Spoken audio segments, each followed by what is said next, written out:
할렐루야, 오늘도 좋은 날입니다. 요한계시록 9장 말씀 묵상입니다. 오늘은 지금 당장 회개해야 합니다 라는 제목으로 말씀을 나누도록 하겠습니다. 고대 히랍의 철학자들은 사람들이 이 땅에 겪게 되는 모든 고통과 절망은 앞으로 지옥에서 겪게 될 고통과 절망의 그림자라고 생각했습니다. 반면 이 땅에서 경험하는 행복과 기쁨과 즐거움, 아름다운 일들은 인간이 천국에서 경험할 수 있는 영원한 즐거움의 그림자라고 생각했습니다.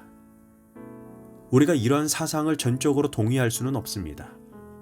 그렇지만 적어도 우리가 이 땅에서 자신의 죄와 연약함에 대한 심판으로 고통과 어려움을 겪게 될 때 장차 지옥에서 겪게 될 영원한 심판에 대한 경고로 받아들일 수 있지 않겠습니까? 그렇게 받아들일 수 있다면 자신의 삶을 돌아보고 정리하고 깨끗게 하지 않겠습니까?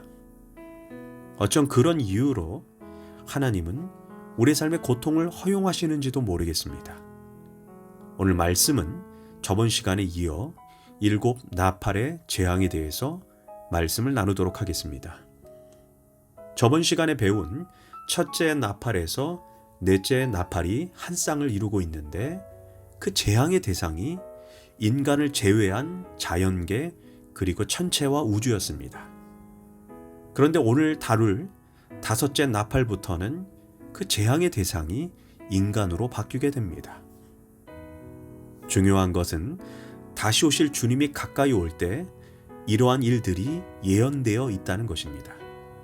1절은 이렇게 시작합니다. 다섯째 천사가 나팔을 불매 내가 보니 하늘에서 땅에 떨어진 별 하나가 있는데 그가 무저갱의 열쇠를 받았더라. 다섯째 천사가 나팔을 불자 한 천사가 하나님의 허락을 받고 무저갱의 열쇠를 받아 무저갱을 열게 됩니다. 여기에서 무저갱은 원어로 밑도 끝도 없이 깊고 어두운 곳이라는 의미로 지옥과는 다른 개념입니다. 이 무저갱의 개념이 누가복음 8장을 보면 귀신이 예수께 무저갱으로 나를 보내지 마시길 간구하더니 라고 말합니다. 귀신이 무저갱을 두려워하는 모습입니다. 왜 그럴까요? 마지막 때가 되면 하나님께서 귀신의 무리들을 잠시 감옥처럼 가두어 놓는 장소가 무저갱이기 때문입니다. 그런데 하늘에서 떨어진 별 하나가 무저갱의 열쇠를 받았다라고 말합니다. 여기서 떨어진 별은 사망과 음부의 열쇠를 가진 예수님으로부터 위임을 받은 천사입니다. 그 천사가 무저갱을 열자 죽음의 연기가 그 안에서 올라오게 되고 그 연기와 함께 어마어마한 수의 황충과 메뚜기 떼가 나오게 되었다라고 말합니다. 이들은 물리적인 곤충이 아니라 인간을 파괴하고 죽음으로 몰아갈 사탄의 군대를 상징합니다. 이 표현이 상징하는 것은 종말의 때가 되면 사탄의 세력이 연기와 같이 온 땅에 퍼진다는 사실입니다. 7절을 보면 악령들은 전투채비를 한 말들과 같다라고 말합니다. 아예 사람들의 영혼을 망가뜨릴 준비를 하고 있다는 것입니다. 물론 다섯째 재앙의 때는 하나님의 인치심을 받은 자들, 즉 구원을 받은 자들은 그들이 공격하지 못한다라고 말합니다. 그러나 좋아할 일이 아닌 것은 다른 재앙까지 면제받는 것은 아닙니다. 지금 사탄의 세력들이 하나님의 백성들을 공격하여 넘어뜨리려고 합니다. 예수님이 직접 택한 제자인 가룟 유다를 빼내어서 예수님을 은 30냥에 팔게 하고 충성스럽던 베드로가 자기의 입으로 예수님을 3번이나 저주하며 부인하게 했습니다. 교회를 위하여 전 재산을 헌금하려던 아나니아와 삽비라의 마음에 탐심을 불어넣어 하나님을 속이고 거짓말을 하게 만들었습니다. 그러므로 마지막 때 우리가 영적인 분별력을 상실해서는 안 됩니다. 시대가 이러니 어쩔 수 없다라고 핑계를 대면서 예배에 무감각해지고 말씀에 둔감해지면 안 됩니다. 특별히 코로나가 창궐한 시대에 우리는 영적으로 무감각해져서는 안 될 것입니다. 그런데 주님은 악령들에게 인침받지 못한 사람들을 공격하되 죽이지는 말고 5달 동안만 괴롭게 하라고 말합니다. 여기에 하나님의 사랑이 숨겨져 있습니다. 심판의 재앙 중에서도 회개하고 돌이켜 그 영혼이 구원받을 기회를 주시고 있는 것입니다. 어떤 분들은 종말에 내가 이러한 괴로움을 당할 바에 차라리 내가 빨리 죽는 것이 낫겠다고 생각할지 모르겠습니다. 하지만 그들은 죽음 후의 일을 모르기 때문입니다. 죽으면 끝이 아닙니다. 죽고 난 다음에 심판이 우리를 기다리고 있고 우리가 진정으로 거듭나지 않았다면 살아서 당하는 고난과 비교할 수 없는 고난이 기다립니다. 지금 우리가 아직 죽지 않았다는 것은 하나님께서 우리에게 또 한 번의 회개할 기회를 주시고 계신 의도가 숨겨져 있는 것입니다. 이제 6번째 나팔을 천사가 부릅니다. 13절 여섯째 천사가 나팔을 불매 내가 들으니 하나님 앞 금제단 넷불에서 한 음성이 나서 나팔관이 6째 천사에게 말하기를 큰 강 유브라데에 결박한 네 천사를 놓아주라 하며 결박되었던 악한 천사들이 유브라데 지역에서 풀려나게 됩니다. 성경에서 유브라데 지역은 매우 중요한 의미를 가지고 있습니다. 주로 이스라엘을 징계하고 심판할 때 유브라데 지역의 동편 나라들을 사용하셨습니다. 그 대표적인 나라들이 아수르, 바벨론, 페르시아, 로마입니다. 따라서 큰 강 유브라데에 결박한 네 천사를 풀어주라는 말은 인류의 최후의 전쟁인 아마겟돈 전쟁을 상징하는 것입니다. 그 전쟁으로 말미암아 15절에서 지구상의 인구 3분의 1이 죽게 된다라고 말합니다.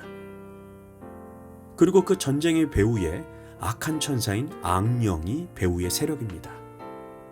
그들의 마병대가 2만만이라고 말합니다. 2만만은 2억의 인구입니다.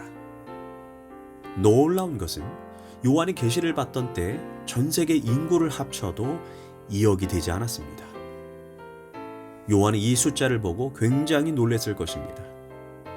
요한계시록 16장 14절에서 유브라데 지역에서 일어나는 전쟁을 이렇게 묘사합니다. 그들은 귀신의 영이라 이적을 행하여 온 천하 왕들에게 가서 하나님 곧 전능하신 이의 큰 나라에 있을 전쟁을 위하여 그들을 모으더라. 즉 세계의 모든 정치 지도자들을 이 전쟁에 가담하도록 사탄이 충동질한다는 것입니다. 물론 2억의 군대는 많은 군대라는 상징일 수 있으나 문체적인 의미도 충분히 될 수 있습니다. 실제로 2억의 군대를 동원할 수 있는 나라가 중국입니다. 중국의 인구가 14억입니다. 7분의 1만 동원하면 됩니다.